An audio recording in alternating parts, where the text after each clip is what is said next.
कल्याणानां निधानम कलिमल मथनम पावनम पावनानां पाथेयम मनमोक्षो सपदे परम प्राप्ते पश्चितस्या विश्राम स्थानमेकं कविवर वचसाम जीवनम सज्जनानां बीजम धर्म धर्मस्य भवतु भवताम भूतये राम नामम श्री मंगलमय भावना के साथ तिरुपति गामिनी माँ जानवी गंगा भागीरथी के इस मंगलमय तक ऋषिकेश की पावन पवित्र नगरी, भगवान ऋषिकेश नारायण भरत जी का पावन पवित्र तीर्थ, देवादिदेव महादेव नीलकंठ महादेव वीरभद्रेश्वर चंद्रेश्वर की पावन पवित्र कृपा स्थली, उत्तराखंड देवभूमि का प्रवेश द्वार, धर्म शिक्षा संस्कृति और साहित्य की पावन पवित्र नगरी, मणिमय नगर और चिन्मय तीर्थ के रूप में जिस नगरी का अपना गौरवमय स्थान है, वसुंधरा के पटल पर जो नगरी हमेशा योग नगरी के रूप में अपने कृतित्व के लिए प्रकाशित है, ऐसी पावन पवित्र तीर्थ से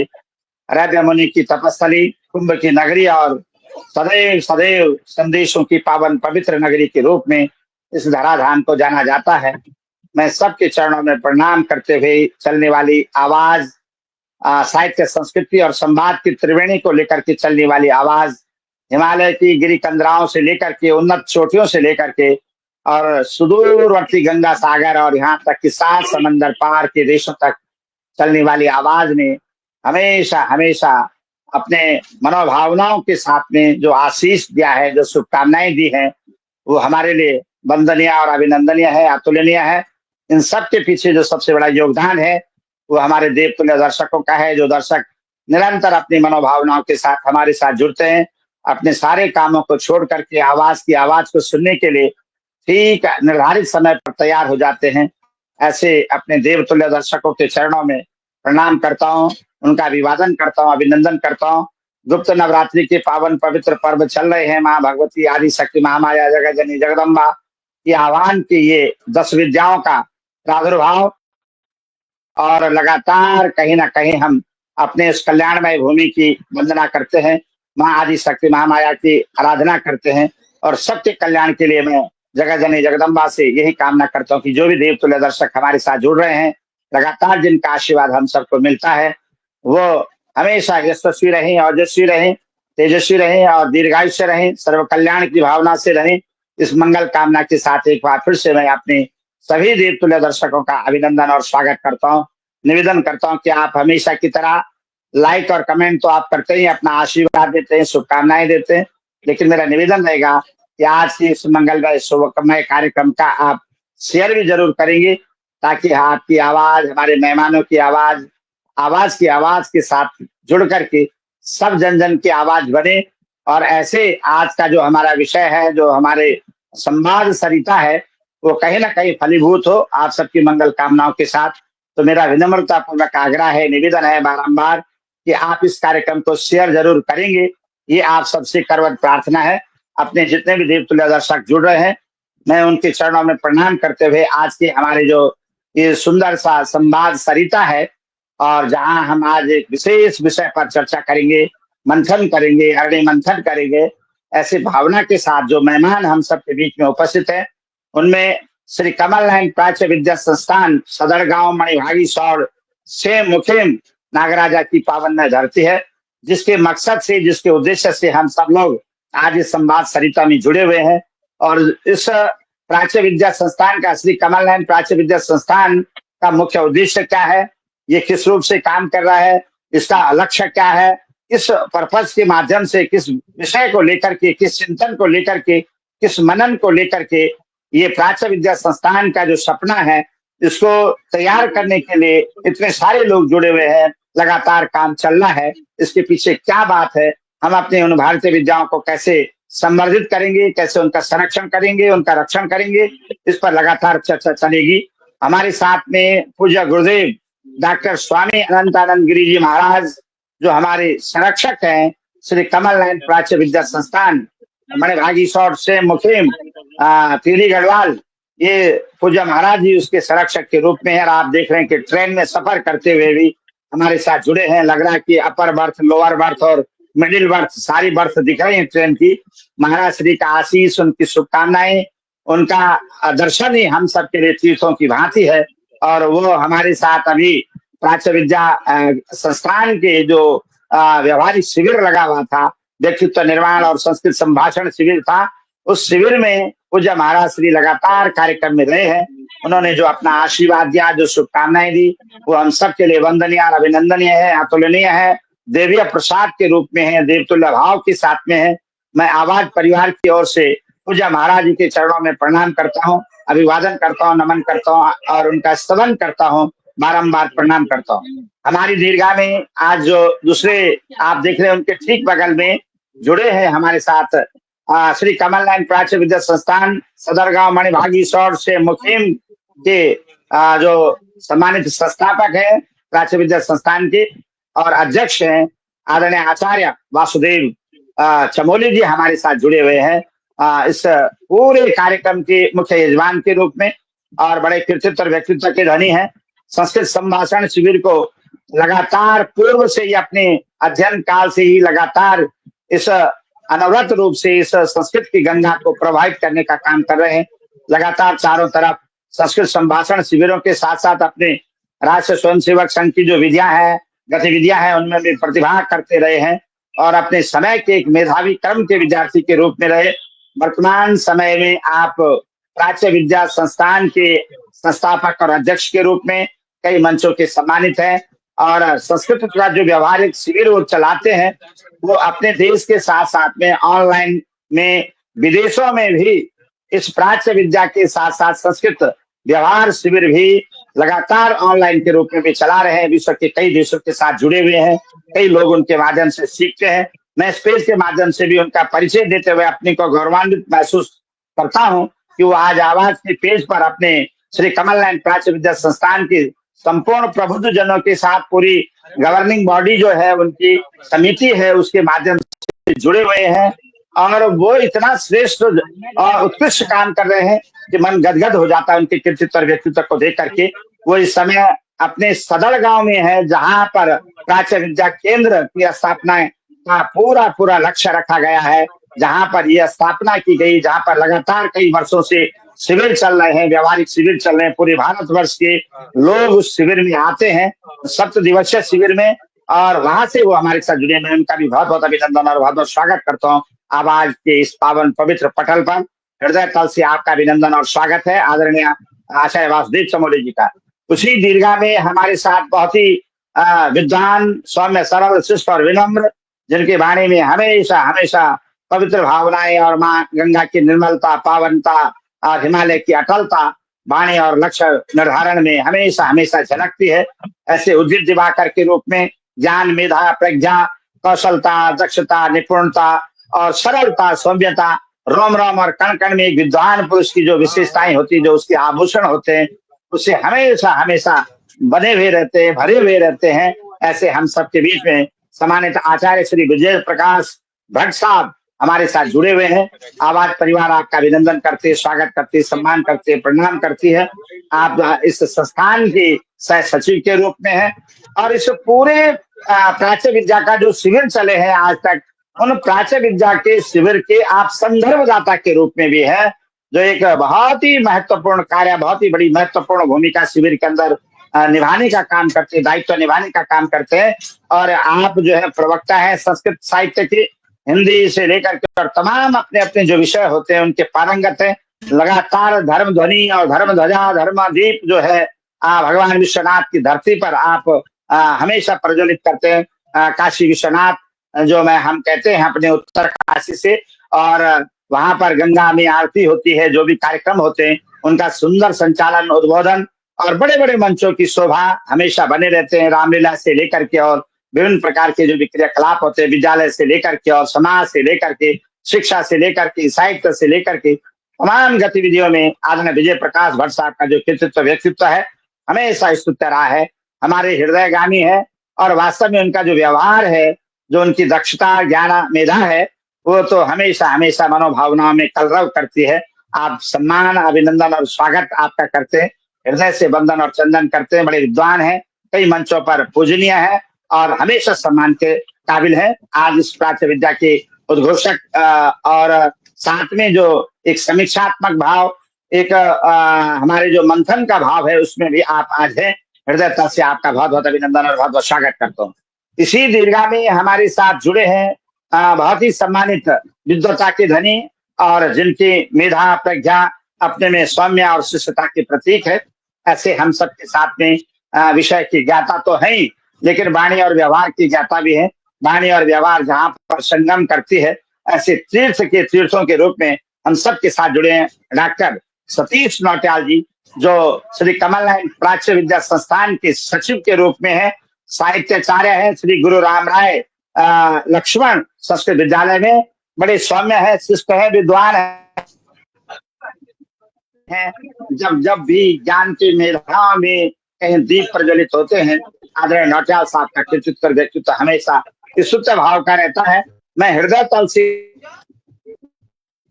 प्रणाम करता हूँ, बड़े विद्वान है और प्राच्य विद्या संस्थान का जो भी कार्यक्रम होता है उसमें आपके कलम से लेकर के अक्षर सा और अक्षत सा हमेशा हमेशा सहयोग रहता है। आपका भी बहुत बहुत अभिनंदन और बहुत बहुत स्वागत करते हैं, प्रणाम करता हूँ।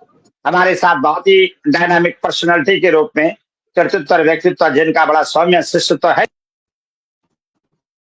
देश प्रस्तुति काल के अनुसार जिनका अनुकूलन सबसे लाजवाब है, अनुकूलन के प्रोधा हम सबके बीच है, जुड़े हुए हैं डॉक्टर नीरज भट्ट जी, जो प्रवक्ता है संस्कृत के प्रवक्ता है, राजीव गांधी नवोदय विद्यालय चिन्याली सौर में प्रवक्ता। उनके आभा मंडल की जो मुस्कान होती है, जो उनके दिल का सम्मान होता है,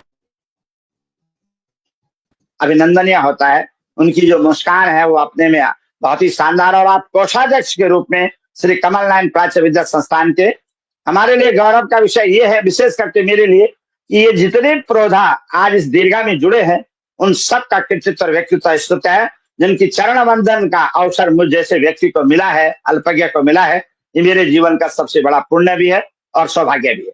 आज जितने भी दर्शक इस दीर्घा में जुड़े हैं सबको प्रणाम करता हूँ।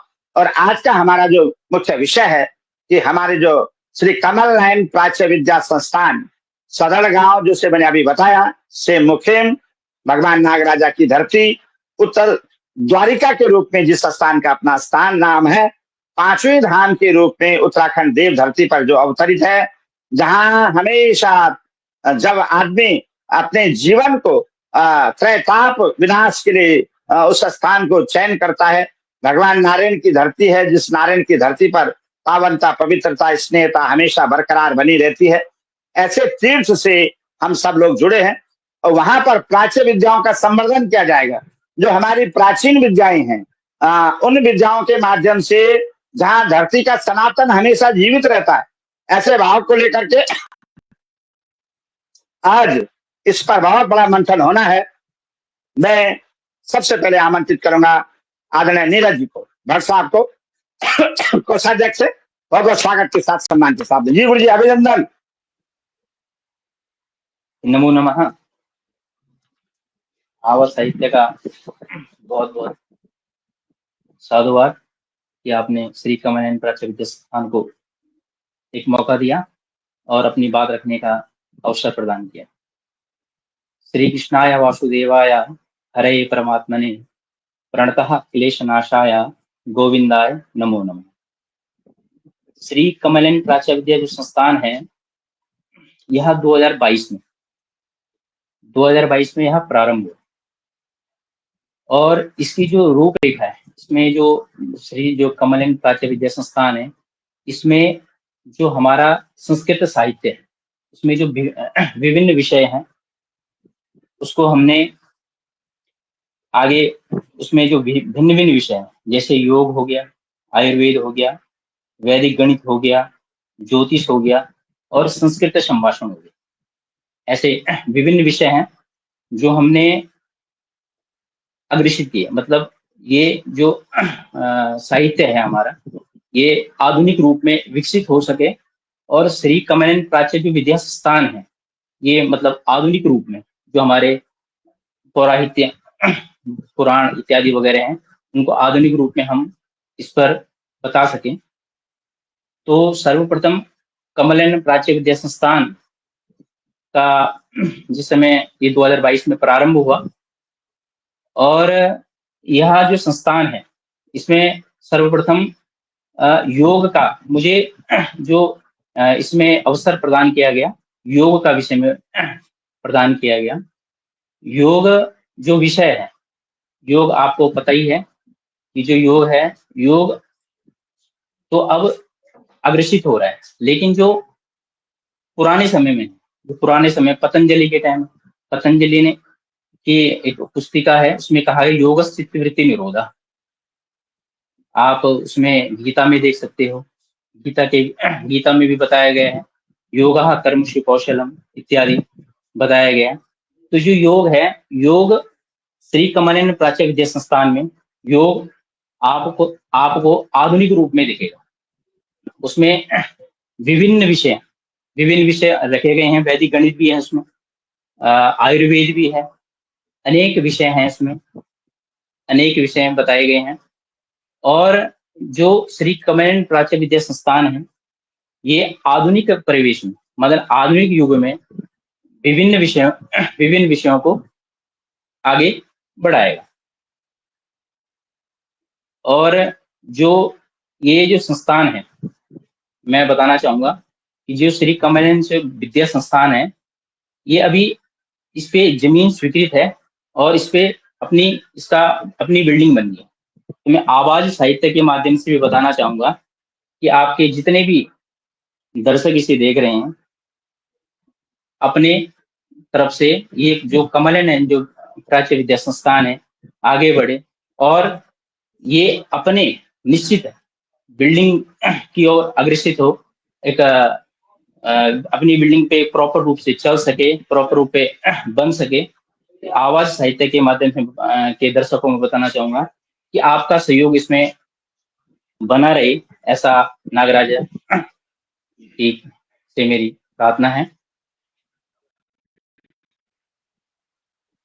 बहुत बहुत धन्यवाद आदरणीय भट्ट जी।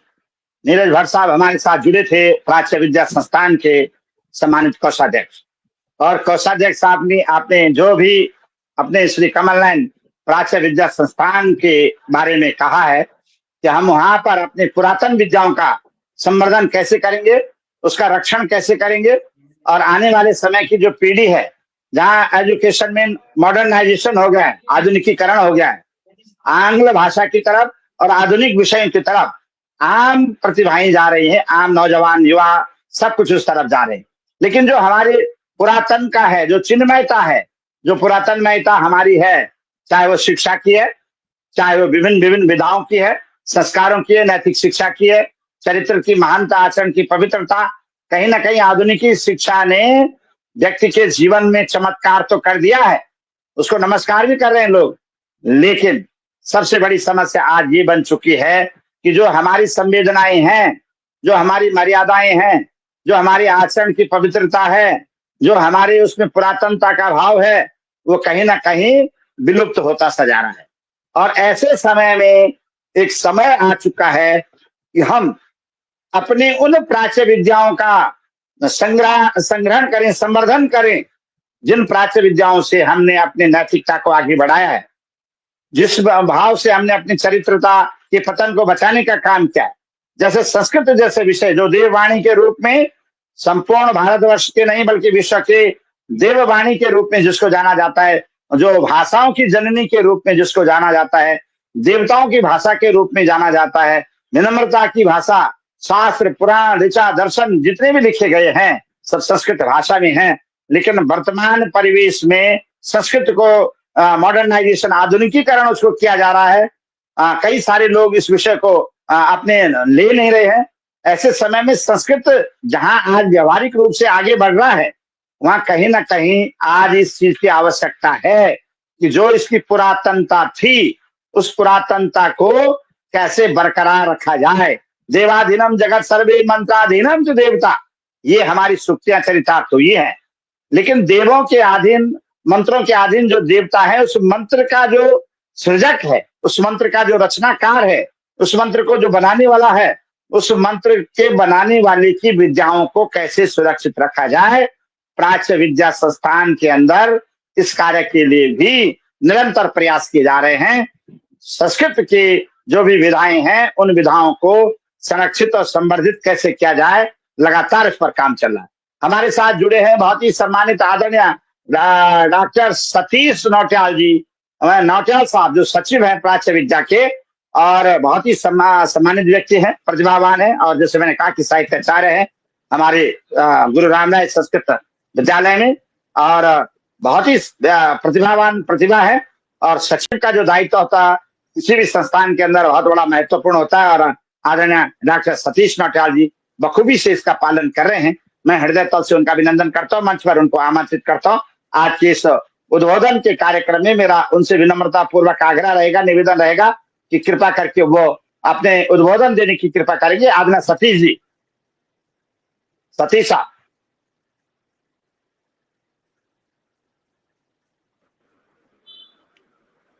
नौटियाल जी, मैं जी स्वागत। तो वागर्था प्रतिपत्तये जगतः पितरो वंदे पार्वती परमेश्वरो।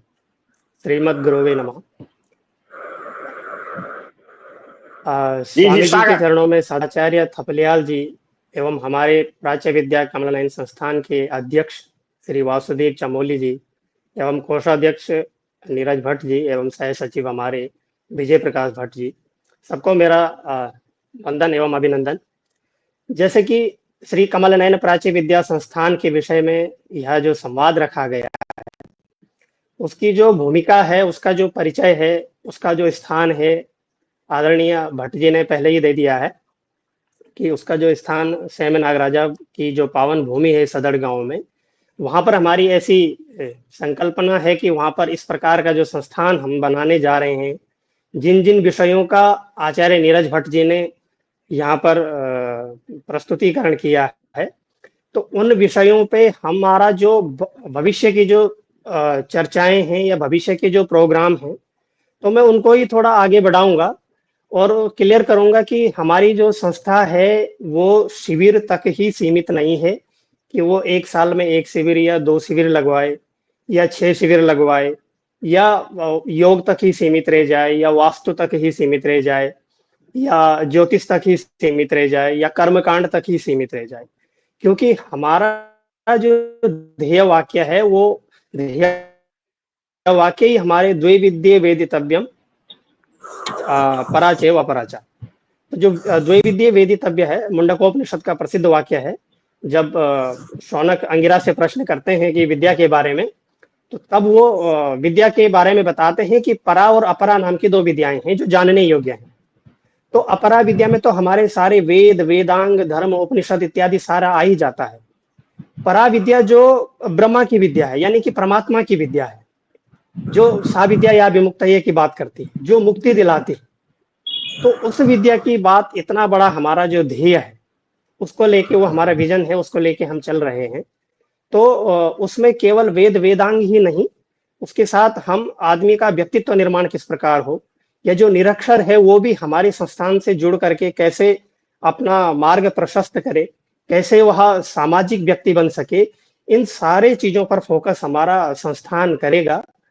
और वो प्राच्य विद्या संस्थान है।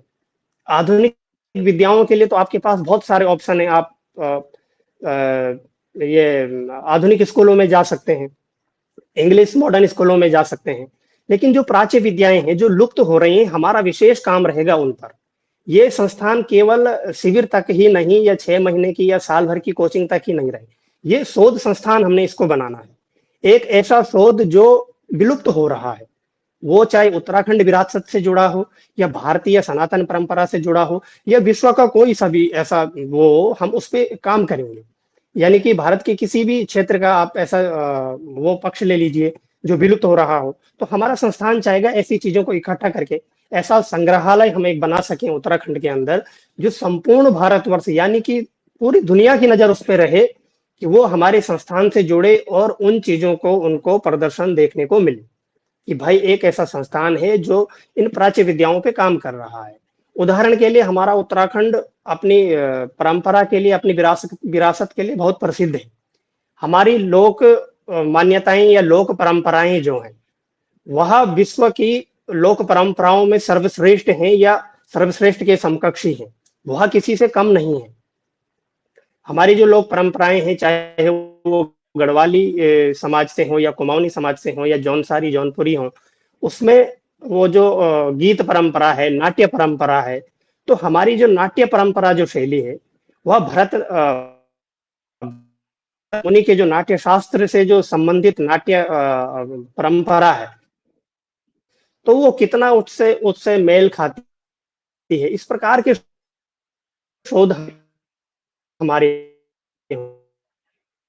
होंगे।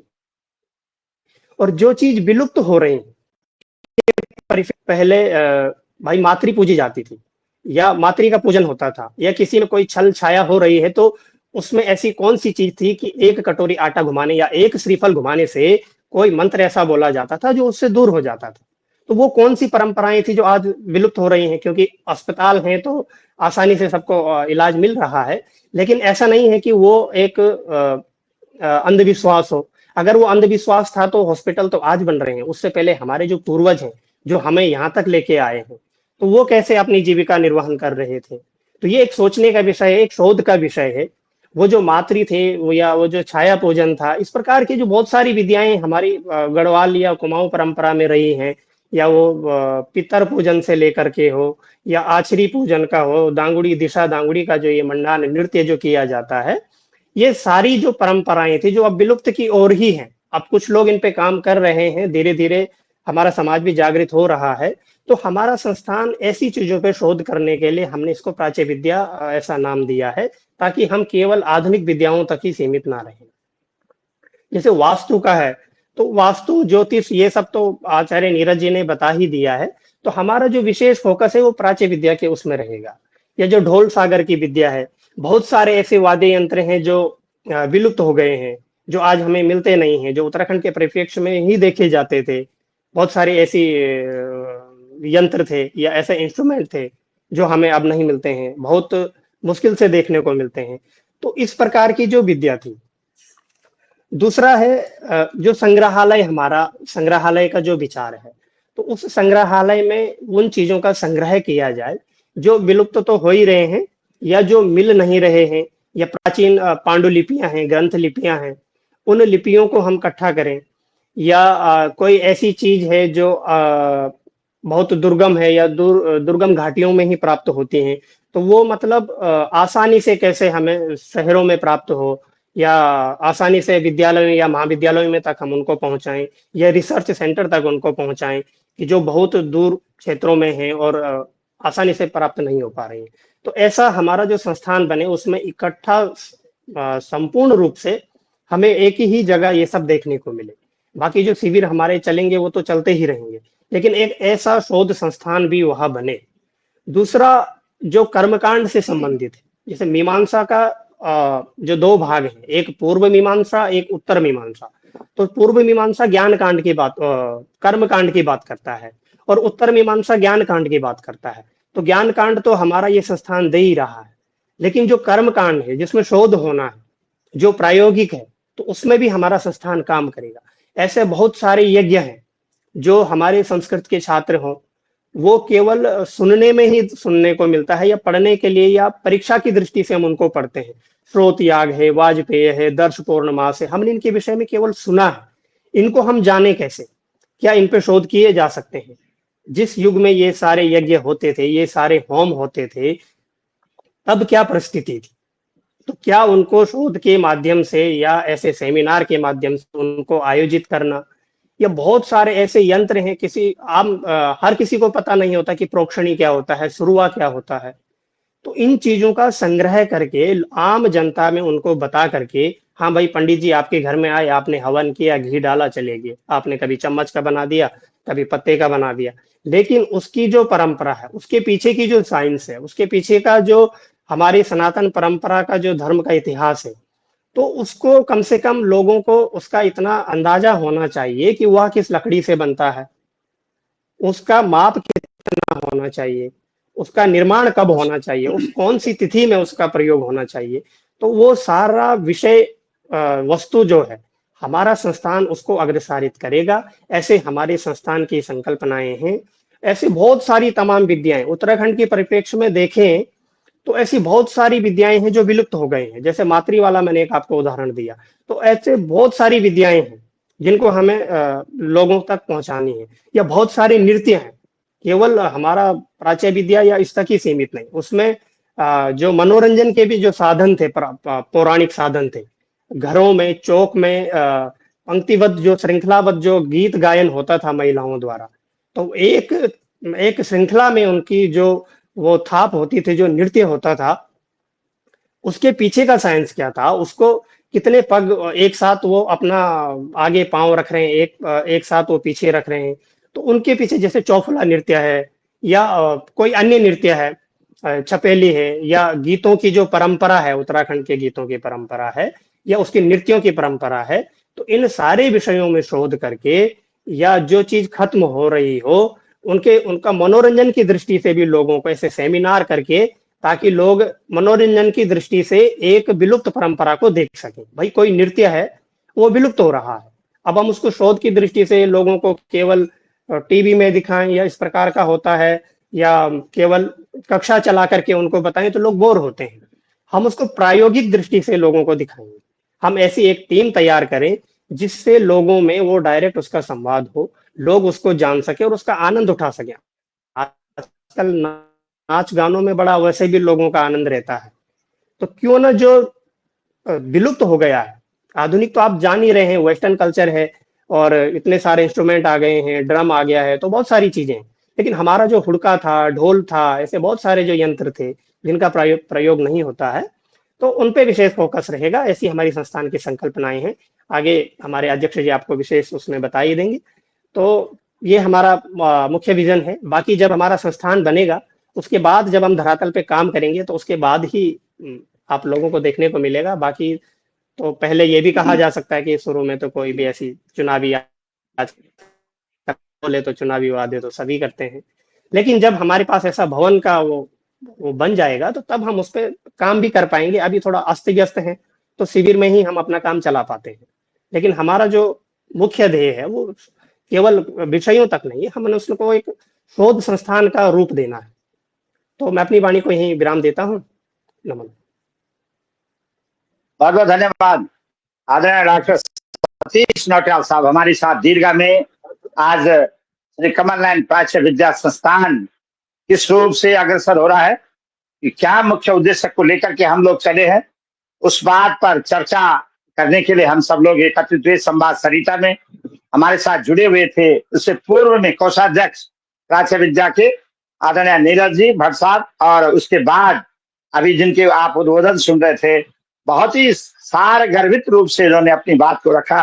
बड़े विद्वत प्रतिभा के धनी हैं डॉक्टर सतीश नौटियाल जी। एक सचिव का जो दायित्व होता है और उसका जो चिंतन होता है, मनन होता है, और किस रूप से वो अपनी बात को सब लोगों के सामने प्रस्तुत करता है, उनका उद्बोधन, उनका व्याख्यान माला बहुत ही शानदार रूप से उन्होंने अपनी बात को रखा है कि हम प्राच्य विद्याओं में कैसी विद्याओं को वहां पर उनका संवर्धन करेंगे, उनका संरक्षण करेंगे। मात्र कक्षाओं की कक्षा तक नहीं, बल्कि जने जने गृह गृह तक उसको ले जाने का काम करेंगे। और वो प्राच्य विद्याएं जो उत्तराखंड देव भूमि, देवताओं की भूमि है, जहां देवताओं के मंत्र तैयार होते हैं, जहां साधना उपासना वंदना के प्रतीक होते हैं, और उस भाव को लेकर के उन्होंने जो बात की है आदरणीय डॉक्टर सतीश नौटियाल जी ने, कि जो हमारी प्राचीन विद्याओं में, विशेष करके उत्तराखंड की विद्याओं में जो तंत्रात्मक भक्ति है, शक्तियां थी, उन तंत्रात्मक शक्तियों को कैसे उजागर करते थे। उस जमाने में मेडिकल साइंस नहीं था, इतना कुछ देवत्व पर सब कुछ आधारित था। आस्था, विश्वास, समर्पण, सारी भक्ति भावना देवताओं में निर्भर होती थी, और उनके लिए हमारी मंत्र शक्ति हुआ करती थी। पांडुलिपियां जो आज बहुत दुर्लभ हो गई है, जिस जमाने में कागज नहीं था, कागज के बदले लोग कपड़े के बहुत बड़े बड़े जन्म पत्रियां लगाया करती थी। तंत्र विद्याओं को भोजपत्र पर लिखा जाता था। आदरणीय परम पूज्य प्रातः स्मरणीय श्री कमल नयन जी चमोली साहब ने, उनके आज भी बहुत सारी पांडुलिपियां उनके स्वयं के हाथों के द्वारा लिखी गई है, जो किसी वृक्ष की पत्तियों का अर्क लेकर के स्याही बनी है, और कलम जो मोर पंखी के माध्यम से जो लिखा करते थे, या विभिन्न प्रकार के जो और आयाम उस समय थे, उनके माध्यम से कलम होती थी लिखने के लिए, और कई मीटर लंबे, कई गजों में, गज का थान का जो कपड़ा होता है गज का, उस पर उन्होंने एक बहुत बड़ा जन्म पत्री जो बनाए रखी है, आपकी भविष्य फल जन्म पत्री जो होती है, हमारी सबकी जन्म के समय बनती है। इतना बड़ा कई सालों का गणित तैयार जिन्होंने ज्योतिष में करा है, ऐसे श्री कमल नयन प्राच्य विद्या केंद्र जिनके नाम पर है, श्री कमल नयन चमोली जी, उनका हम भावपूर्ण स्मरण करते हैं। उन्होंने पांडुलिपियों को संग्रह करने की बात करी है, और जब उत्तराखंड सरकार बनी वो तब जिंदा थे, जीवित थे, और उनके पास लोग आए हैं कि वो पांडुलिपि आप हमें दे दीजिएगा, हम आपको वर्षक जो जितना भी इसका पारितोषिक होगा उस राशि को देंगे। लेकिन उनके इतने बड़े आदर्श थे, इतने बड़े सिद्धांत के थे, अटल हिमालय की तरह। उन्होंने कहा मैं अपनी विद्याओं को देने का काम नहीं करूंगा, बेचने का काम नहीं करूंगा, ये चाहे यहीं पड़ जाए कोई बात नहीं, लेकिन मैं इसको ऐसा नहीं दूंगा, चाहे सरकार हो चाहे व्यक्ति हो। लेकिन कुलम पवित्रम जननी स्वीकृते वसुंधरा पुण्यवती सतेरम, कुल की पवित्रता का कोई ना कोई चिराग आगे जब बढ़ता है तो निश्चित रूप से वो अपने कौशल से अपने पुरखों की दी हुई विरासत को संग्रहित करता है। और वही काम आचार्य वासुदेव चमोली ने अपने पूज्य दादा श्री कमल नयन चमोली जी की याद में, उनके भावपूर्ण स्मरण में, उनके ग्रंथों को, उनके सदग्रंथों को, उनके लेखन को, उनकी पांडुलिपियों को, सबको संग्रहित करके उनकी ज्योतिष विद्या को मैं अपने दर्शकों को बताना चाहूंगा। प्राच्य विद्या के अंदर ज्योतिष का बहुत बड़ा केंद्र है, और मैं खुद इस बात का साक्षी हूं कि आदरणीय प्रातः स्मरण कमल नयन चमोली साहब जब किसी व्यक्ति को देखते थे, उसके जीवन का पूरा भविष्य फल बना करके देते थे, और वो वन बाय वन उसी रूप से वो घटित होता था। उन्होंने असंख्य जन्म पत्रियां बना रखी, भविष्यवाणियों का संग्रह कर रखा, ज्योतिष के क्षेत्र में निपुण, और पूरे उत्तराखंड ही नहीं बल्कि उत्तरापथ के विद्वत समाज में उनकी बहुत बड़ा मान सम्मान, यश, कीर्ति और वैभव प्रतिष्ठा थी। और उन्हीं के नाम से आदरणीय आचार्य वासुदेव चमोली जी ने ये विद्या प्राच्य विद्या केंद्र को प्रारंभ करने की सोची है। उन तंत्र विद्याओं का संग्रहित किया जाए, उनका निर्माण कैसे हुआ, इतना क्लिष्ट और कठिन होते हैं कि बहुत बड़े बड़े आचार्य भी उसको पढ़ नहीं पाते। वो भोजपत्र पर लिखा हुआ जो व्यवस्था है, इन सारी चीजों का इस प्राच्य विद्या के अंदर आपको आने वाले समय में तस्वीर और साफ दिखाई देगी। अभी सारा मंथन चल रहा है लगातार, पूरे देश के विद्वत समाज से लगातार हमारे आचार्य वासुदेव जी, पूज्य अनंतगिरी जी महाराज, हमारे डॉक्टर सतीश जी, पूज्य सम्मानित हमारे विजय प्रकाश भट्ट जी, और पूरी टीम पूरे देश के अंदर इस प्रकार के विद्वत समाज से लगातार तर्कों में लगी है, सबके साथ मंथन करने में लगी है कि प्राच्य विद्या के अंदर उसका आकार प्रकार कैसे होगा। इस भाव के लिए आप सबको हम आमंत्रित करते हैं, जितने भी दर्शक दीर्घा में हमारे जुड़े हैं।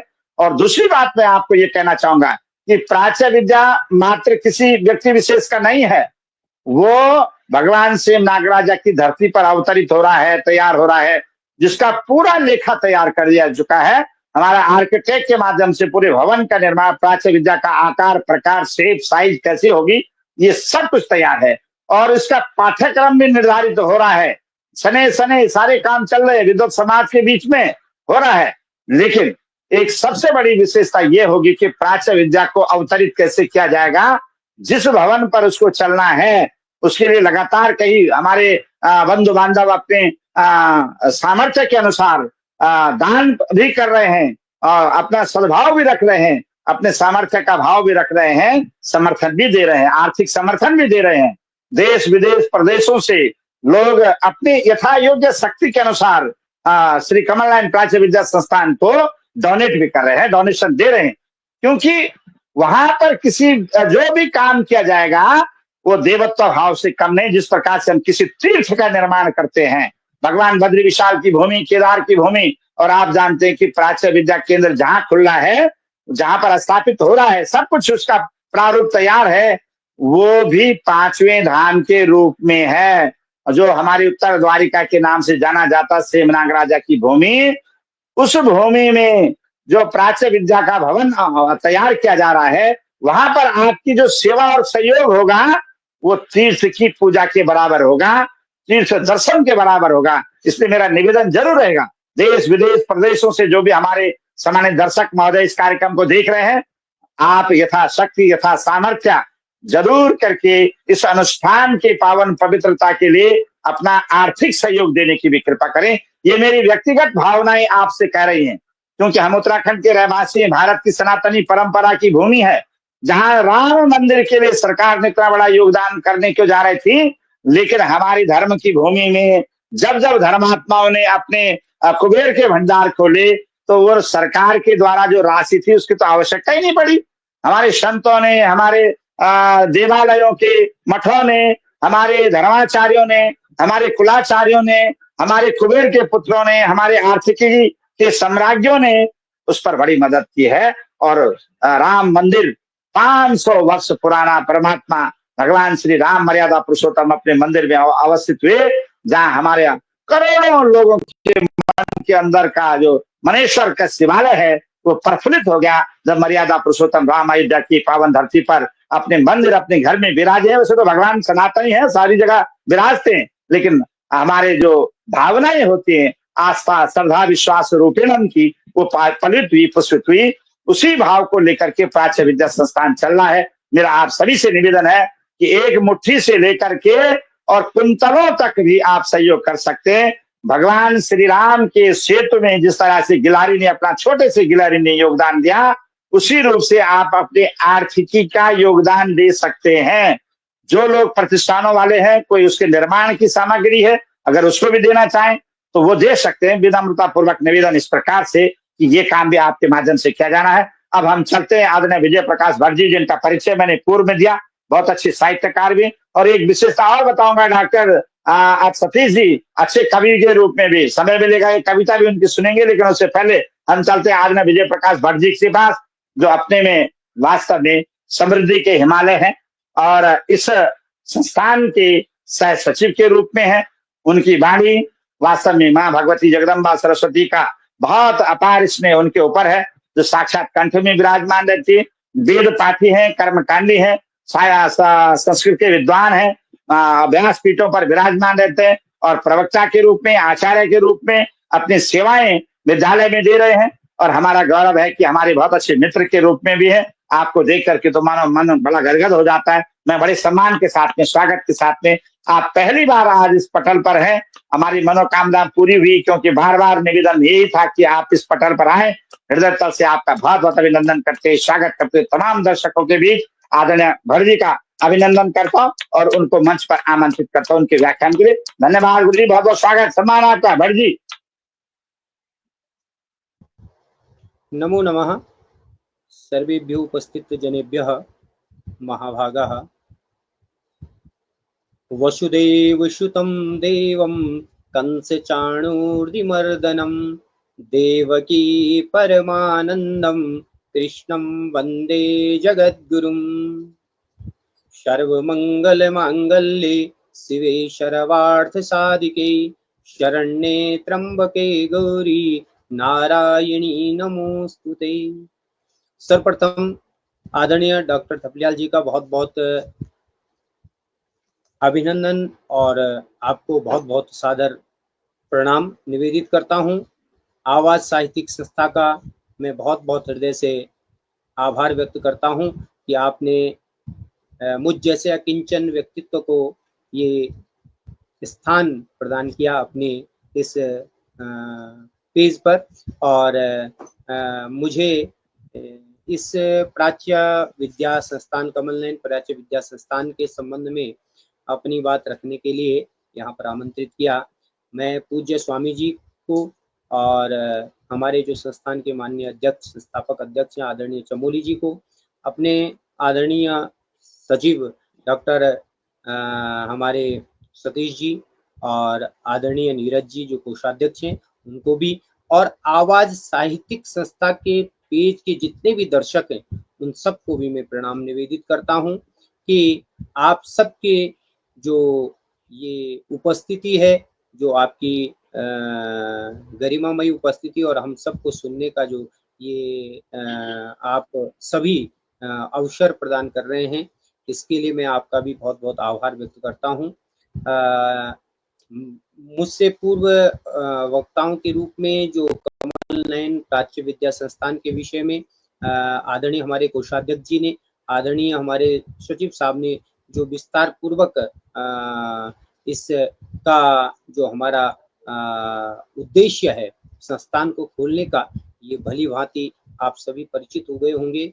किंतु सवाल इस बात का है कि ये परिकल्पना हमारे आदरणीय चमोली जी के मन मस्तिष्क में कैसे बैठी। ये संभवतः भगवान कृष्ण का ही एक संदेश उनके मन मस्तिष्क में रहा होगा और इस प्रकार की जो उनके मन में अवधारणा बैठी और इस स्थान पर जो सेम मुखेम में सदर गांव का स्थान है, भगवान सेमनाग राजा के चरणारविंदों में ये संस्थान की परिकल्पना जब आई तो निश्चित रूप से ये मैं तो व्यक्तिगत तौर पर मैंने वहां पर जो 3 वर्षों से अनुभव किया है शिविरों के माध्यम से, ये सब उसकी ही प्रेरणा है और उसकी प्रेरणा से ही ये कार्य, क्योंकि जिस प्रकार की विकट परिस्थितियां एक इस पहाड़ी भूभाग में होती है, वो परिस्थिति जो है उस परिस्थिति में इस प्रकार की परिकल्पना करना ये बहुत बड़ी बात है। तो मैं चमोली जी को बहुत बहुत धन्यवाद भी ज्ञापित करता हूँ इस पेज के माध्यम से कि आपने ये परिकल्पना की और हम सबको उसमें जोड़ा और ये भी एक भगवान की प्रेरणा रही होगी। इसके साथ ही जो संस्थान के विषय में आदरणीय डॉक्टर सतीश जी ने बता रहे थे कि उसकी जो रूपरेखा है वो कैसे निर्धारित होगी, संस्थान का जो भवन है वो किस प्रकार से एक पूर्ण आकार के रूप में जब सामने आएगा, तो निश्चित रूप से ये जितनी भी हमारी परिकल्पनाएं हैं, चाहे उसमें संस्कृत भाषा के प्रचार प्रसार के लिए हो या प्राच्य विद्याओं के प्रचार प्रसार के लिए हो, और उन विद्याओं के केवल प्रचार प्रसार ही नहीं बल्कि संस्कृत, संस्कृति और संस्कार के माध्यम से जो हम व्यक्तित्व निर्माण की बात कर रहे हैं, जो व्यक्तित्व निर्माण है वास्तव में देश में भी और अपने उत्तराखंड में भी यद्यपि संस्कृत के क्षेत्र में बहुत सारा काम किया जा रहा है, लेकिन जिस अनुरूप होना चाहिए वो अभी तक सार्थकता सिद्ध कम ही प्राप्त हो रहा है, ऐसा मुझे व्यक्तिगत रूप में लगता है। हमारी जो ये संस्थान है, इस संस्थान की जो हमने परिकल्पना की है और इसके लिए जो हम चाह रहे हैं कि ऐसे हमारी प्राच्य विद्याएं, चाहे वो योग है, चाहे वो ज्योतिष है, चाहे वो हमारे वैदिक गणित है, ये सभी विषय कर्मकांड हैं, आयुर्वेद है, ये सभी विषय जो है कैसे जन जन तक पहुंचेंगे, इसके लिए हम सब लगे हुए हैं। जैसे आदरणीय डॉक्टर थपलियाल जी ने भी कहा कि संस्थान निश्चित रूप से निरंतर आगे इस कार्यक्रम में जुड़ा हुआ है और सभी विद्वानों से इस संबंध में जानकारियां भी हासिल कर रहा है। और अभी जो हमारी पुरानी जो अभी थपलियाल जी कह रहे थे कि वो तंत्र मंत्र वो भोजपुत्र पत्र पे जो लिखे जाते थे और कैसे कैसे होता था, तो इसका एक किंवदंती में कहूँ या मौखिक कथा कहूँ, क्योंकि मेरा जो ननिहाल है उत्तरकाशी में भटवाड़ी ग्राम से है और वो भी भट्ट लोग हैं, लेकिन उनको मूल रूप से बागुड़ी कहते हैं। तो हमने सुना है बागुड़ी उनका नाम क्यों पड़ा, क्योंकि वो तंत्र विद्याएं थी और तंत्र विद्या के माध्यम से जो हमारे नाना पक्ष के लोग थे, नाना लोग थे, उनके पिताजी रहे होंगे, तो वो उन विद्याओं को जानते थे और वो बाघ बने। अपनी बिटिया को ससुराल पहुंचाते समय बिटिया ने सुना था कि पिताजी बाघ बनते, उनको बाघ बनने की विद्या आती है, तो वो बाघ बने। तो कैसे बने, तो उसने जिद की, तो उन्होंने अपनी बेटी को पेड़ पे चढ़ाया कि मैं तो बाघ बनूंगा और बाय द वे मैंने तुझे ही खा लिया। तो इस प्रकार से जो है उसकी जिद को पूरा करने के लिए वो पेड़ पे चढ़ा दी और फिर अपने आप उन विद्याओं का प्रयोग करते हुए बाघ के रूप में आए, ऐसा सुना जाता है, कहा जाता है। तो वो तंत्र विद्याएं ही थी, आज वो विलुप्त हो गई है और जब उसको भय लगा तो नीचे गिरी और बाघ ने वो खा दी। तो उस दिन से बताते हैं कि उन्होंने उस दिन से वो सारी तंत्र विद्याओं की जितनी भी पुस्तकें घर में थी वो सब जला दी, वो सब फेंक दी, बहा दी और उस दिन से सौगंध खाई कि इसके बाद अब इन तंत्र विद्याओं का प्रयोग हम नहीं करेंगे। ऐसी विद्याओं का खोज करना, जिस माध्यम से हम जिस प्लेटफॉर्म पर बैठे हुए हैं, जो हम आज लाइव चल रहे हैं, ये आप देख रहे होंगे, ये प्राच्य विद्याएं हैं। नारद जी का उदाहरण है कि कैसे नारद जी स्वर्ग लोक से सीधे मृत्यु लोक में आ जाते थे, उनके दर्शन हो जाते थे। हमारे योग साधना के माध्यम से जो ऋषि मुनि है वो यहाँ भी दिखाई दे रहे, वो गंगोत्री में भी दिखाई दे रहे, वो बद्रीनाथ में भी दिखाई दे रहे। तो ये जो प्राचीन विद्याओं का जो ज्ञान का भंडार था, इस संस्थान का एक उद्देश्य है कि उस भंडार को पुनः कैसे हम प्राप्त करें और जन जन तक पहुंचाएं। निश्चित रूप से आप जैसे विद्वानों का जो मार्गदर्शन है, और भी जितने विद्वान हमारे साथ जुड़ रहे हैं, पूज्य स्वामी जी जैसे विद्वत पुरुष भी, जो इस समय मुझे भी सौभाग्य मिला शिविर में उनके सानिध्य का, तो निश्चित रूप से ऐसे महापुरुष जब मिलते हैं और ऐसे महापुरुषों का जब सानिध्य प्राप्त होता है, तो निश्चित रूप से किसी भी संस्थान की जो परिकल्पना है वो पूर्णता की ओर बढ़ती है। और आप जैसे विद्वान और आप जैसे हमारे जितने भी संस्थान के सदस्य हैं, पदाधिकारी हैं, आदरणीय चमोली जी हैं, जो संस्कृत के ज्ञान के भंडार हैं, आदरणीय थपलियाल जी, डॉक्टर थपलियाल जी हैं। आप अपने में पूरे माँ सरस्वती का आपके कंठ में वास है, आपकी जिह्वा पर वास है, और निश्चित रूप से आपके ज्ञान की हम क्या कह सकते हैं, आपकी ज्ञान की पराकाष्ठा को, परंतु संस्थान के लिए ये सब ज्ञान जो है फलीभूत हो रहा है, ये मैं पूर्ण रूप से विश्वास कर रहा हूँ। और हमारी जो कल्पना है वो कल्पना भी साकार होगी जब आप जैसे और हमारे दर्शकों का भी उसमें सहयोग प्राप्त होगा। संस्थान का जो भवन का चित्र अभी बना है, मानचित्र बना है, उस भवन को कैसे तैयार होना है, इसके लिए हमें जन जन का भी सहयोग चाहिए, और जब जन जन का सहयोग मिलेगा तो हम तभी जा कर के इस संस्थान के भवन को और अपनी परिकल्पनाओं को पूर्ण कर सकेंगे। संस्कृत जगत में काम तो बहुत हो रहा है, लेकिन उसका व्यावसायीकरण ज्यादा हो रहा है, और हमारे संस्थान का उद्देश्य व्यावसायीकरण नहीं है।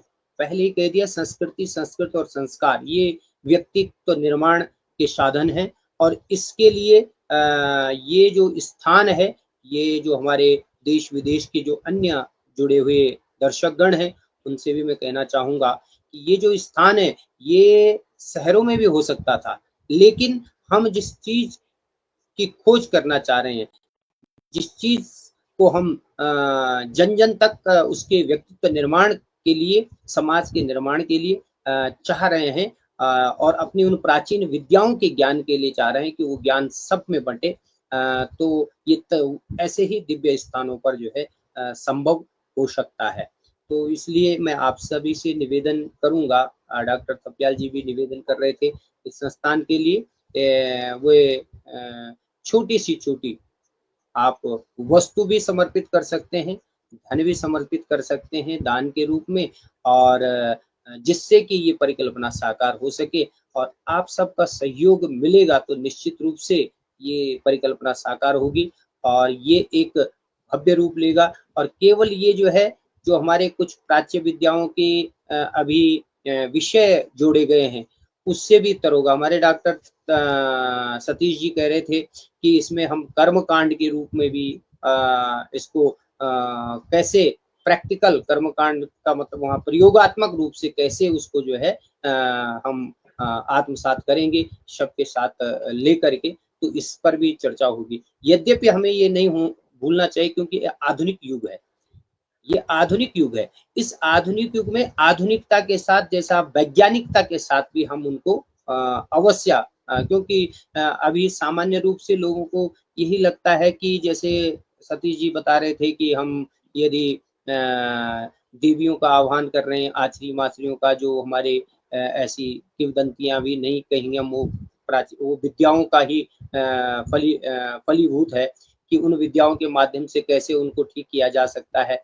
ऐसे हमारे आयुर्वेद में, ऐसे हमारे योग के माध्यम से अनेकों अनेकों जो बीमारियां हैं वो दूर हो रही हैं।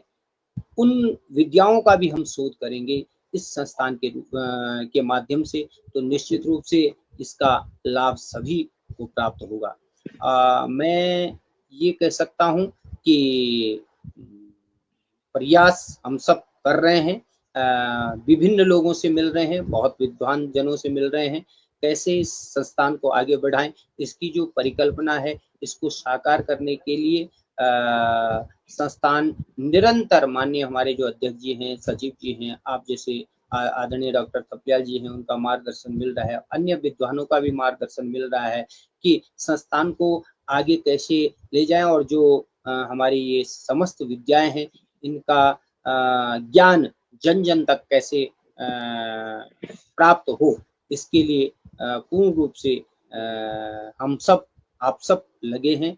इसके लिए मैं साधुवाद भी देना चाहूँगा पूरे लोगों को जो जुड़े हैं संस्थान की ओर से, और देश और विदेश में बैठ कर के जो लोग सुन रहे हैं, देख रहे हैं, उनसे भी मैं निवेदन करूँगा कि जरूर आप संस्थान के इस कार्य से जुड़ें। भगवान सेम नागराजा का वह स्थान, हुआ दिव्य स्थान, वो एक यज्ञ के ही समान होगा जो इस संस्थान से जुड़ेगा निश्चित रूप से, और यज्ञ का फल निश्चित रूप से उन सब के लिए प्राप्त होगा जो इस भाव से, इस देव स्थान के इस संस्थान से जुड़ेगा।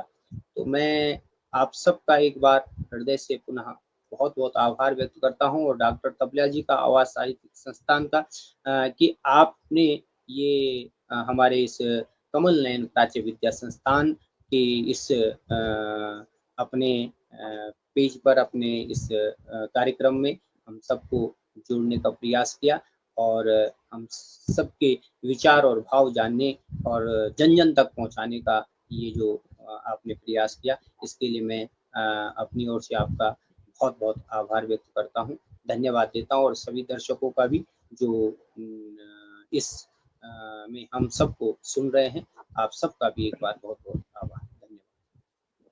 बहुत बहुत धन्यवाद आदरणीय विजय प्रकाश भट्ट जी, संस्थान के हमारे सचिव इस समय हमारे साथ वार्ता में थे, और जिन्होंने अपनी बात को रखा कि संस्थान किस रूप से निरंतर आगे बढ़ेगा, शिखर से लेकर के समंदर तक किसकी जड़ें जाए, शिखर तक चोटी पहुंचे।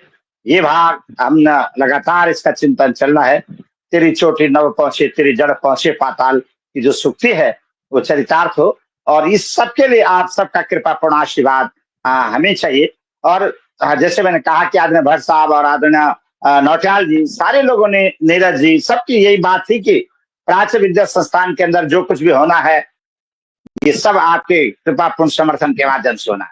और उस समर्थन के लिए हमने ये भी बात रखी है कि जो लोग अपने वहां पर समर्थन देंगे, आर्थिक रूप से सहयोग देंगे, उस आर्थिक सहयोग हो सकता है वो अपने पुरखों के नाम से दे सकते हैं, अपने जो है किसी प्रियजनों के नाम से दे सकते हैं, अपने किसी आत्मीय जनों के नाम से दे सकते हैं।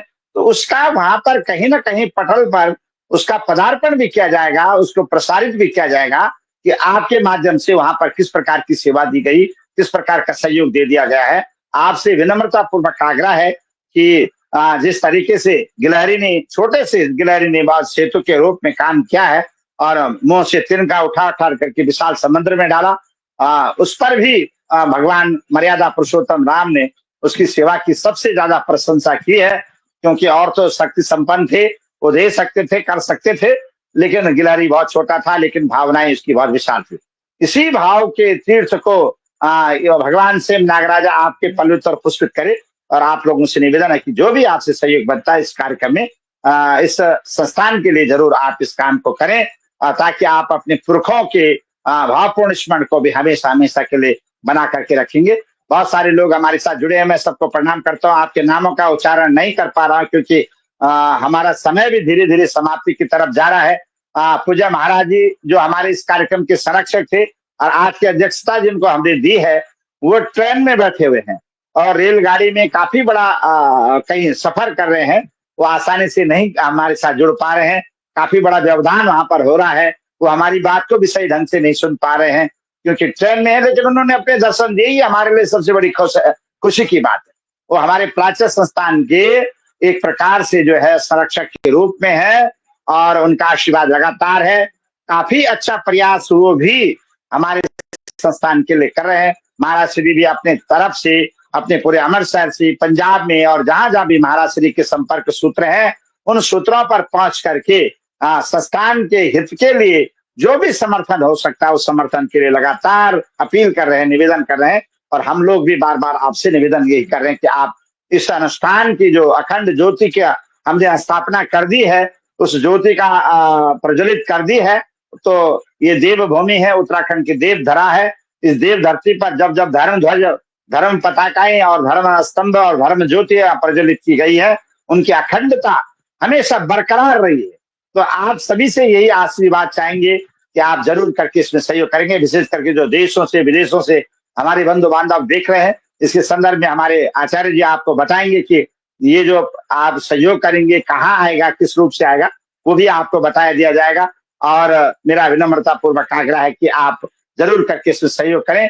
मैं मंच पर आमंत्रित करूंगा इस संस्थान के जो हमारे सम्मानित अध्यक्ष और संस्थापक और अध्यक्ष है, क्योंकि उनका जो कृपापूर्ण भाव है वो अतुलनीय और वंदनीय है। आप सब जानते ही हैं, क्योंकि वो जिस प्रकार से काम करते हैं, उनकी काम करने की अलग शैली होती है। हमेशा निष्ठा और पवित्रता के भाव को लेकर के काम करने वाले आचार्य वासुदेव चमोली हमेशा हर संस्थान के अंदर, जिस संस्थान में भी काम करते, जिस संस्था में भी काम करके, उनका अपने एक अभूतपूर्व छाप होती है। वो दिन नहीं देखते, रात नहीं देखते, बल्कि वो 24 घंटे जैसे कोई एम्बुलेंस की सेवा होती है, उसी रूप से वो काम करते हैं। गिरिपद नदी दरारों में भी निर्भय होकर चलते हैं। जब वो अनायास मुझे मिलते हैं तो मेरे मन में यही पंक्तियां कलरव करती हैं कि वो इस तरीके के प्रतिभावान व्यक्ति का अगर रात को 12 बजे 2 बजे भी उनकी आवश्यकता समाज को पड़ती है, तो वो अपने पीठ सजा देते हैं। कंधा तो सभी लगाते हैं, लेकिन वो पीठ भी लगा देते हैं। तो ऐसे भावनिष्ठ व्यक्ति हमारे साथ आचार्य वासुदेव चमोली जुड़े हैं। मैं उनको मंच पर आमंत्रित कर रहा हूँ। संस्थान के अध्यक्ष हैं, संस्थापक हैं। संस्थान की क्या योजनाएं हैं, संस्थान क्या चाहता है, संस्थान की क्या भाव है, उसको लेकर के आ रहे हैं आचार्य वासुदेव चमोली जी। मेरे बहुत ही सम्मानित मित्र है। मैं बड़े सम्मान के साथ, स्वागत के साथ उनको मंच पर आमंत्रित करूंगा। जी चमोली साहब, बहुत बहुत अभिनंदन। केदारखंडे टिहरी सुदेशे श्री विष्णु धामाति पुनीत तीर्थम तत्पंचमम धाम सुदेव भूमो नमामि सेमस्तत नागराजम। सौराष्ट्र देशे खलु द्वारिकाया काले कला उत्तर द्वारिकेयम तम द्वारिकाधीश मनंत वासम नमामि सेमस्तत नागराजम। शतरंज नामना क्रीडा स्थलंते रम्यम मनोहारि सुखम नराणाम शांतस्थलम सौम्य स्वरूप देवम नमामि सेमस्तत नागराजम। रमणीक दिव्याद्रिवने वसंतम शेषावतारंतु शिलात्मकं त्वां गुप्तारुणिं वारुणितलबलाख्यं नमामि सेमस्तत नागराजम। गंगूरमूला नाम्नाति दिव्यं राज्ञा स्थापितं तीर्थमिदं पवित्रं सिद्धवा जलं व्याधि विनाशकं तत् नमामि सेमस्तत नागराजम। हे सेमनाथेश्वर नागराजा त्वं कालिया मर्दन देव कृष्णा भगवन् मुरारिं मधुकैट भारिं नमामि सेमस्तत नागराजम। श्रीशेम नागाधिपतिं सुरेशं श्रीशक्तिमंबां प्रकृतिं भवानीं सेमाद्रिमध्ये विलसन्तमेकं नमामि सेमस्तत नागराजम। संदीपनी दीप मुख प्रगीतं श्रीनागराजाष्टक पद्य पुष्पं भक्त्यार्पितं तुभ्यमिदं प्रवोहे नमामि सेमस्तत नागराजम। नमामि सेमस्तत नागराजम। भगवान सेम नागराजा की यह दिव्य भूमि सदड़गांव, जहां पर भगवान श्री कृष्ण सेम नागराजा के बड़े भाई बलराम जी का दिव्य मंदिर और भावपूर्ण दर्शन हम लोग प्रतिक्षण करते हैं।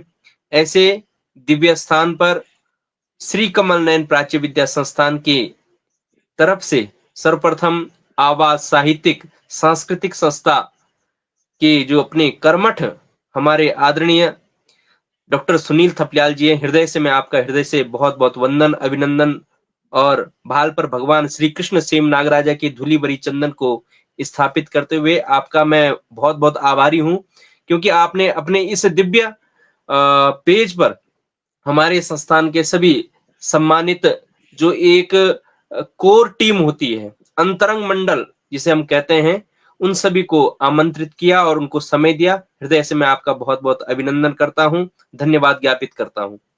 इसी क्रम में हमारे संस्था के आदरणीय संरक्षक मार्गदर्शक जो कि अमृतसर की उस धरती से हमारे संरक्षण कर रहे हैं, मार्गदर्शन कर रहे हैं, आदरणीय डॉक्टर स्वामी अनंतानंद गिरी जी महाराज, हमारे संस्थान के सम्मानित सदस्य डॉक्टर सतीश नोटियाल जी, सह सचिव आदरणीय आचार्य विजय प्रकाश भट्ट जी, और हमारे संस्थान के आदरणीय कोषाध्यक्ष नीरज भट्ट जी, हमारी समस्त जो भी पदाधिकारी हैं सभी लोग जुड़े हुए हैं, अन्य जो भी सदस्य हमारी संस्था के माध्यम से दर्शक के रूप में जुड़े हुए हैं, सबका अभिनंदन।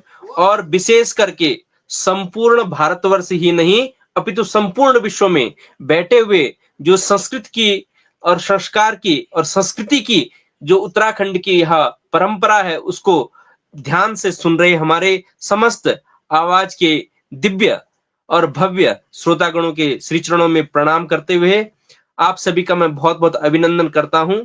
साथियों, जैसे कि हमारे समस्त कोषाध्यक्ष जी ने, सचिव जी ने, सह सचिव जी ने अपना विषय रखा और श्री कमल नयन प्राच्य विद्या संस्थान का मूल आप तक पहुंचाया। बस हम तो कुछ करने वाले नहीं हैं, जैसे आदरणीय डॉक्टर साहब ने कहा कि गिलहरी की भांति हमारा जो ये थोड़ा सा प्रयास है कि भाई किसी न किसी प्रकार से हमारी संस्कृत संस्कार और संस्कृति का रक्षण संरक्षण हो सके, और जिस चीज को हमारे जो नव पीढ़ी में लोग आ रहे हैं, नव युवा आ रहे हैं और उनको बहुत सारी चीजों की जानकारी हम तक हम लोग पहुंचा नहीं पा रहे हैं, तो इस संस्थान के माध्यम से हम प्रयास करेंगे कि हम उन तक उन विषयों को पहुंचाएं। क्योंकि इससे पहले भी जो हमारी शिक्षा पद्धति रही है वो एक तो सर्वप्रथम जब भी किसी भी युग की अगर हम बात करें तो उनकी जो बोलचाल की भाषा रही है वो शुद्ध और दिव्य देववाणी संस्कृत रही है। तो जब हमारे देश में विभिन्न प्रकार के मुगलों का आक्रमण रहा, अंग्रेजों का आक्रमण रहा, फिर उसके पश्चात हमारी जो संस्कृति के जो भी वेद ग्रंथ पुराण इत्यादि थे, अब तो हमारे पास कुछ किंचन मात्र रह चुके हैं, लेकिन फिर भी हमारे जो ऋषि वैज्ञानिक रहे होंगे उन्होंने उसका रक्षण संरक्षण किया और उनके माध्यम से हमें जितनी जानकारी हो पा रही है वो हम लोग पढ़ पा रहे हैं।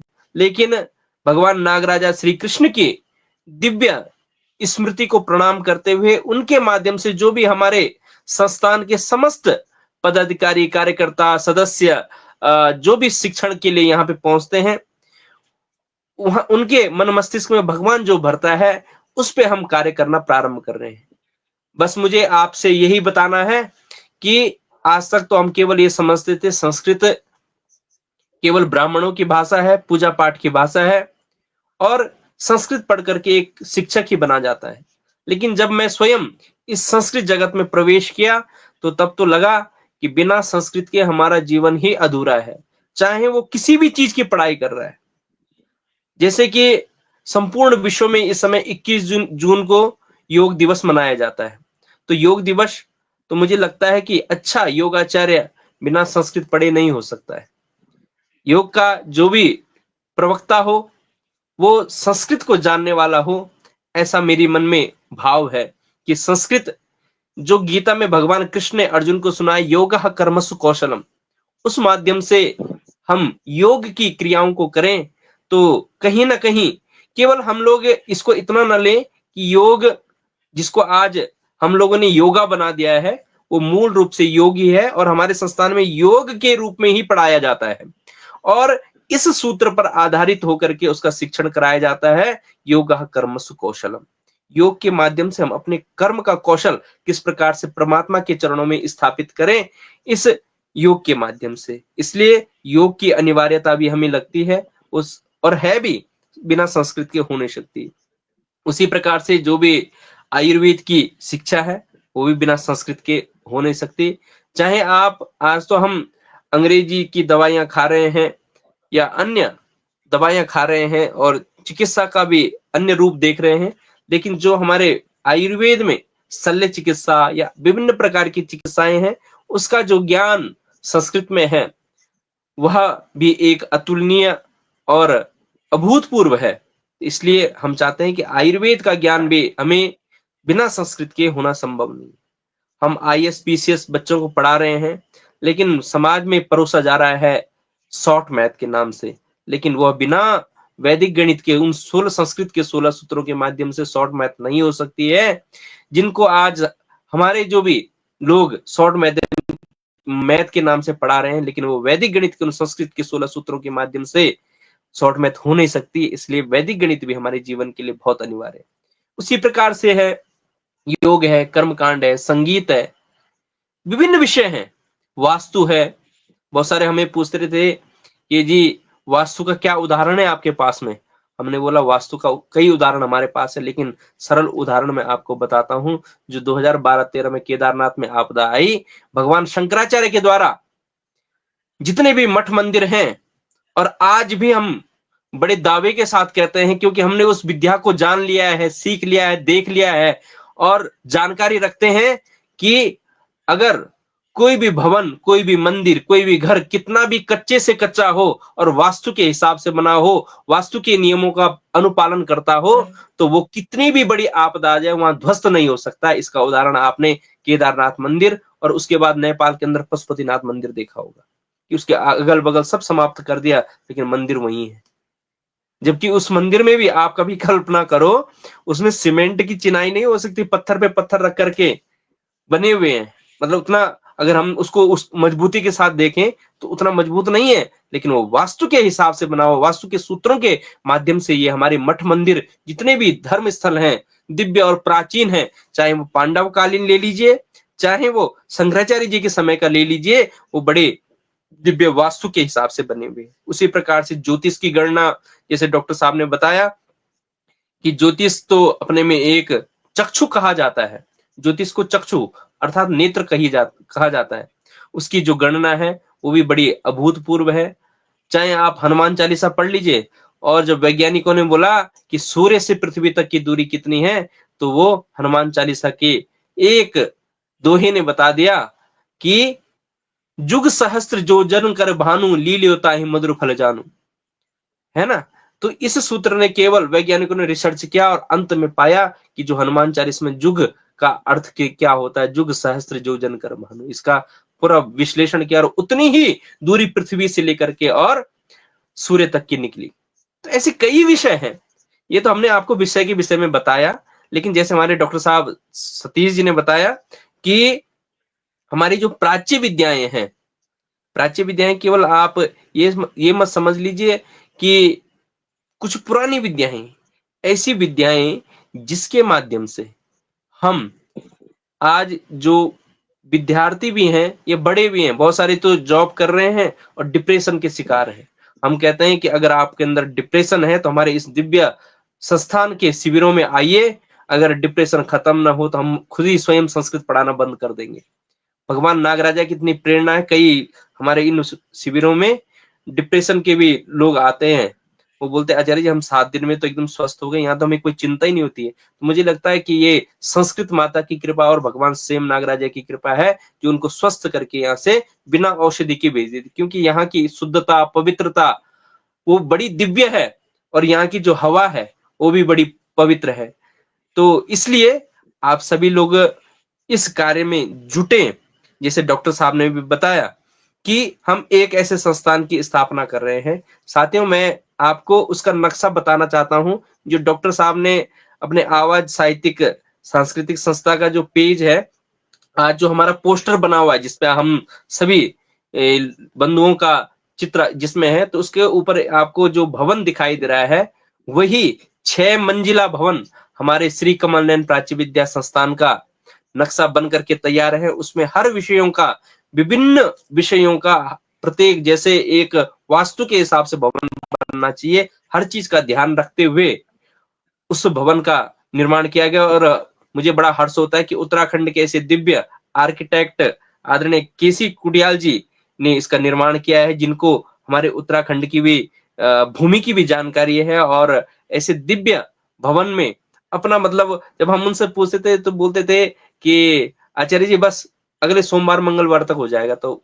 ऐसे करते करते करते करते 9 से 10 महीने हो गए। तो मैंने पूछा, मैंने कहा आचार्य जी बहुत समय लग गया है, तो इतना समय क्यों लगा? बोले कि हम ये चाहते हैं कि ये संस्थान जब बने तो भूतो न भविष्यति, ऐसा संस्थान भूतो न भविष्यति हो। इस प्रकार से हमारे मेरे मन में बार बार आता है, प्रत्येक दिन आता है, यार इसको ऐसा नहीं ऐसा करना चाहिए, ऐसा नहीं ऐसा करना चाहिए। इसलिए बड़े ही भाव के साथ में आदरणीय केसी कुटियाल जी का भी मैं हृदय से अभिनंदन करूंगा कि उन्होंने बड़े मनोभाव से इस भवन का जो नक्शा बना हुआ है वो बनाया। और आप सभी लोगों को मैं केवल एक ही चीज, एक ही सूत्र पे मैं काम करने का विचार रखता हूं कि भगवान ने जब शकल अलग दी है तो सबको अकल भी अलग दी है। हम आज अपने जो भी बच्चे हैं उनको किसी विषय पे ला देना, हम तो चाहते हैं कि आप एक बार हमारे संस्कृत के 7 दिवसीय शिविर में आइए और यहाँ देखिए, हम बच्चों को स्वतंत्र कर देते हैं कि भैया तुम योग, आयुर्वेद, वैदिक गणित, संस्कृत संभाषण, ज्योतिष, संगीत, इन विषयों को सबको पढ़ो। अगले दिन से जो आपको पसंद है उस विषय को पढ़ो। तो बच्चा बचपन से ही उस चीज को कैच कर लेता है कि हमें किस विषय की तरफ जाना है। और आप देखो तो मुझे तो लगता है कि क्यों उनको नौकर बनाना है, हम चाहते हैं उनको साहब बनाए, बड़ा व्यक्तित्व बनाए, जिससे कि उस व्यक्ति की भी, हर बच्चे की एक विशेष पहचान हो। हमारा संस्थान का चिंतन है कि हर व्यक्ति विशेष है। भगवान ने एक सूत्र है ना, एक श्लोक आता है कि अमंत्रम अक्षरम नास्ति नास्ति मूलम मनौषधम अयोग्य पुरुषा नास्ति योजका तत्र दुर्लभा।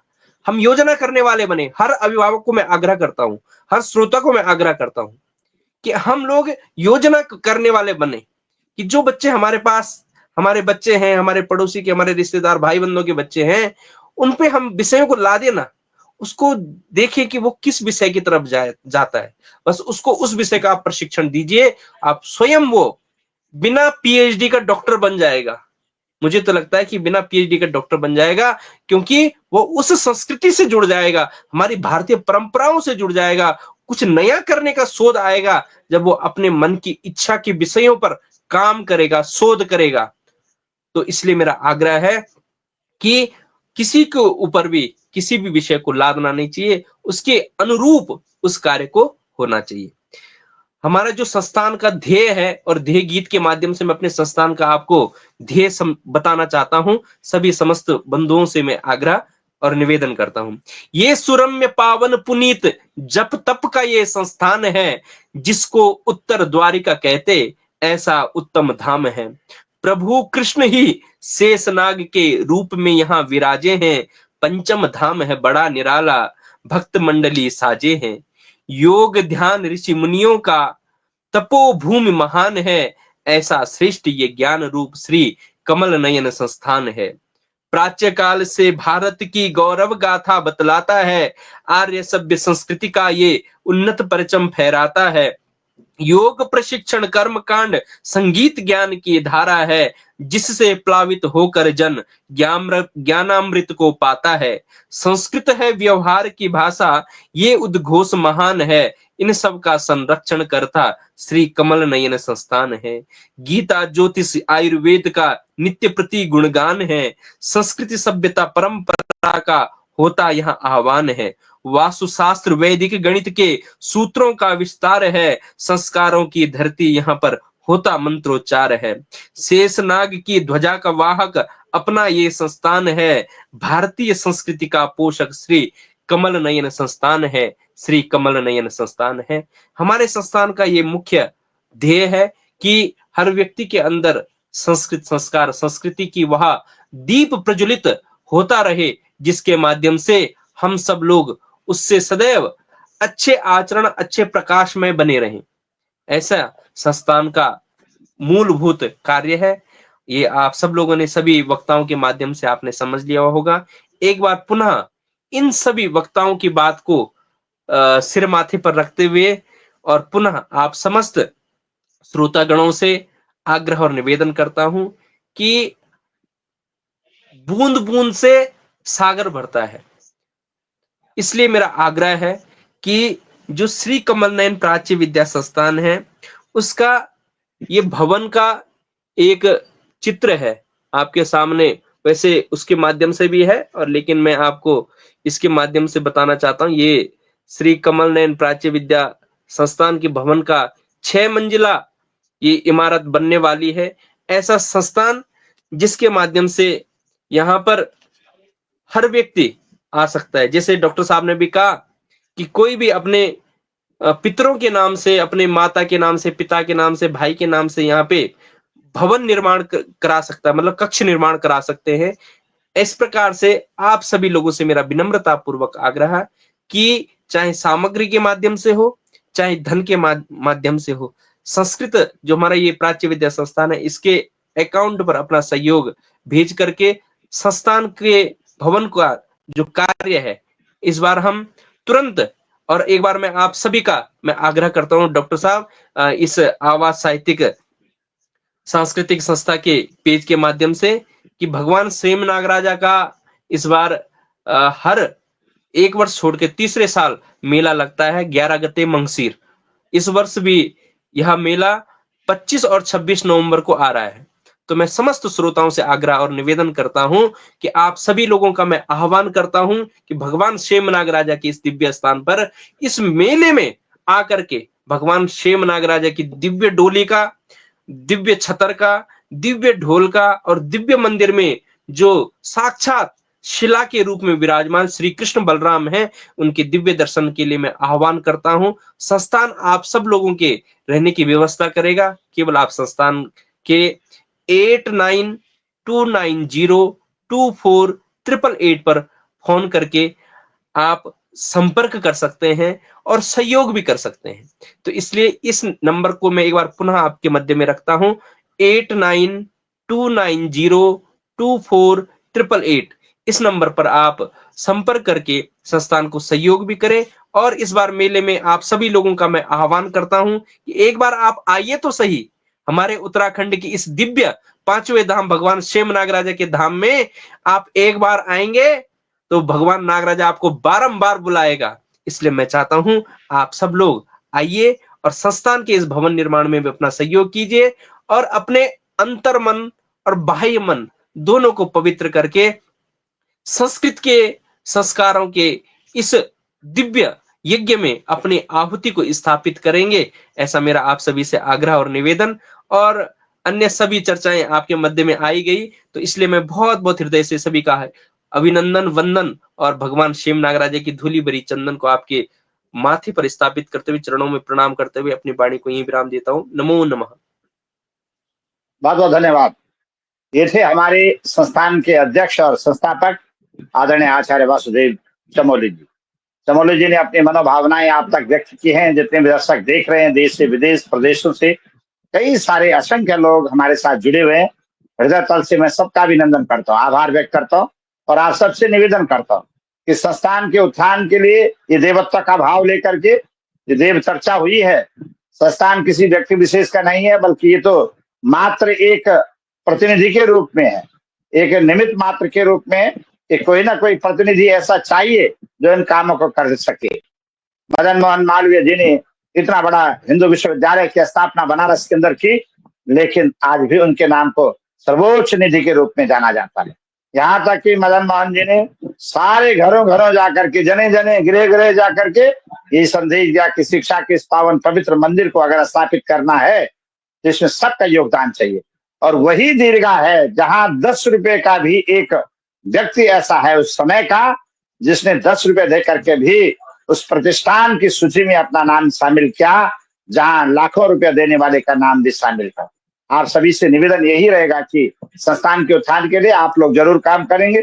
और जैसे हमने कहा कि आचार्य जी ने कहा, सभी लोगों ने मिलकर के कहा कि आपके आर्थिक सहयोग के बिना ये काम नहीं चल सकता। कृपा करके जरूर करके इसमें अपना सहयोग देंगे। जितने भी हमारे सम्मानित साथी इधर उधर से बात को सुन रहे हैं, इसको शेयर जरूर करें, लाइक कमेंट जरूर करें। और प्राच्य विद्या के लिए संस्थान जो है अपना सेम नागराजा में, उसके लिए उन्होंने अभी कहा है आचार्य जी ने कि आपको जो नंबर दिया है उस नंबर पर के संपर्क करें। और संभव हो तो आप हमारे पेज पर भी आप मैसेज कर सकते हैं, हमसे भी व्यक्तिगत पूछ सकते हैं ये कहाँ और किस रूप में आपका सहयोग लिया जाए। मेरा विनम्रता पूर्वक आग्रह इसी भावना के साथ कि आप जरूर करके सभी लोग मनोयोग के साथ इससे जुड़ेंगे और हमारी प्राचीन विद्याएं, हमारी वो देवात्माएं और देवत्व भाव के ऋषि जिन्होंने इसको तैयार किया, वो हमेशा हमेशा इस देवधरा की रक्षा के लिए अपने मंत्रों की ध्वनि इसी रूप से भगवान सेम नागराजा की धरती से करते रहे।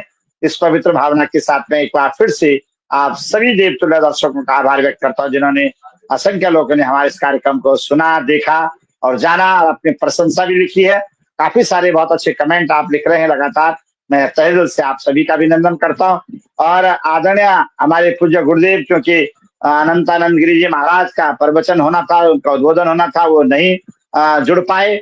और आदरणीय डॉक्टर सतीश जी, नौटियाल साहब सचिव साहब, हमारे विजय प्रकाश भट्ट जी और आदरणीय आचार्य वासुदेव जी, मैं पुनः आप सभी का बहुत बहुत आभार व्यक्त करता हूँ, नीरज साहब का, कि आपने आवाज के पटल पर आकर के हमें भी धन्य कर दिया। इसके लिए मैं तहे दिल से आप सबका आभार व्यक्त करते हुए आज के कार्यक्रम को यहीं विश्राम देते हैं। पुनः नए विधा के साथ आपके बीच आने की कोशिश रखेंगे। कल हमारे साथ उसी में रहेंगे हमारे सम्मानित डॉक्टर DK श्रीवास्तव साहब, जो बहुत ही बड़े आयुर्वेदाचार्य हैं। देश विदेश प्रदेशों में उनकी बहुत बड़ी शान है और बड़े बड़े सेमिनारों में जाते हैं। हमारा जीवन कैसा हो, क्या भोजन हो, क्या संतुलित आहार हो, क्या विहार हो, क्या मन मस्तिष्क में किस प्रकार की आज वर्तमान तकनीकी का प्रभाव पड़ रहा है, उन सब चीजों पर बहुत विस्तृत चर्चा होगी। जीवन क्या है, शरीर मध्य खल धर्म साधनन की बात की गई है, इसका क्या वास्तविक अर्थ है, उस पर आप लोग जरूर जुड़ेंगे। आज असंख्य लोग हमारे साथ जुड़े, एक बार फिर से मैं सबका आभार व्यक्त करता हूँ। बहुत बहुत धन्यवाद, बहुत बहुत आभार जी। गुरुदेव प्रणाम आप सभी को। आप सभी को भी प्रणाम।